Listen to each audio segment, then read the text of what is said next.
think of what Memorial Day is, I start out by remembering my 18th birthday, November of 1971, when I went to the draft board to register for selective service. And at that point in time, the war in Vietnam was going on, and they were calling us up based on lottery. And at some point in time after my birthday, I forget exactly when it was, but it was in early 1972, there was a lottery. My number came up 112. And I was, I guess, making plans in the back of my mind. President Nixon at that point in time made the decision in 1972 and thereafter not to call up any more draftees. So by luck of age and fate did I not get called up to go to Vietnam, and all the others in my cohort, those who today celebrate their 70th birthday, can think back to 1971 and 72 when our numbers were called. I think about a young man who's a few years older than me in the neighborhood that I grew up in. His name is John Howard Griffith. A few years older than me. He was called up to draft in 1965. 19 years old, African American, lived a few blocks away from me. And in 1966, he died in Vietnam. Second individual in Mount Vernon, where I grew up, who died in Vietnam.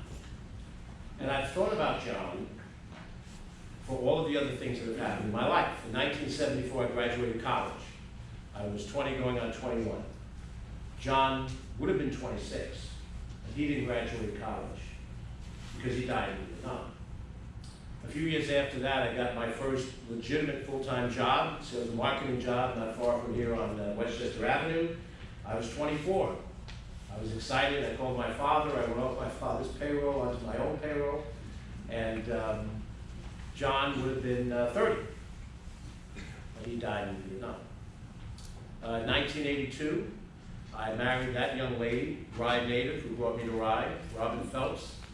Our wedding day 42 years ago, almost to the day. John would have been 34, but John died in Vietnam. He never had a wedding day. A couple years after that, my daughter Megan, who's going to turn 39, I told you that. This year, she was born in 1985, and we had the joy of seeing the next generation come into life. John, of course, died in Vietnam.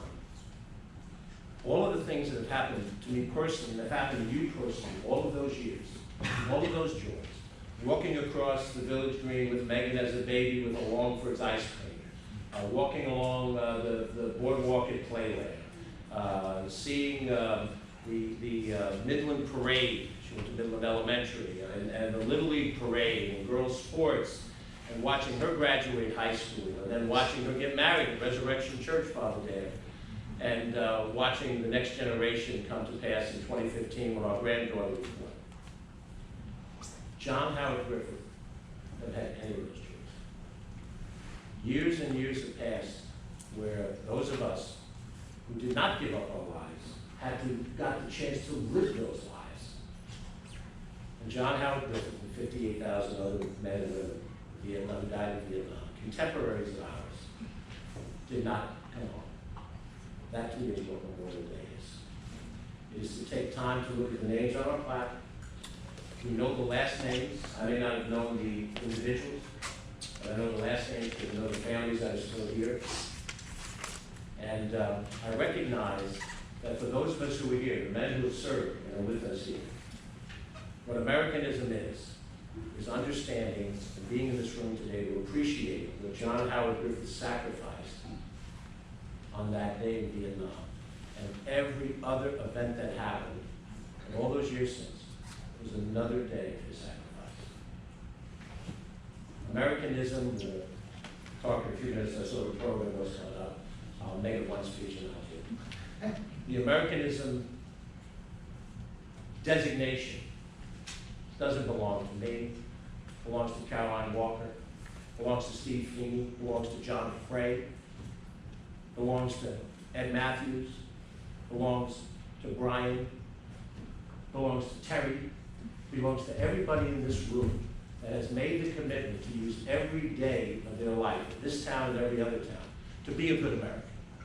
We may not agree on issues or ideas. That's not a requirement. What is a requirement is that we stand by the concept of freedom and that we appreciate the John Howard Griffiths who can't be here with us.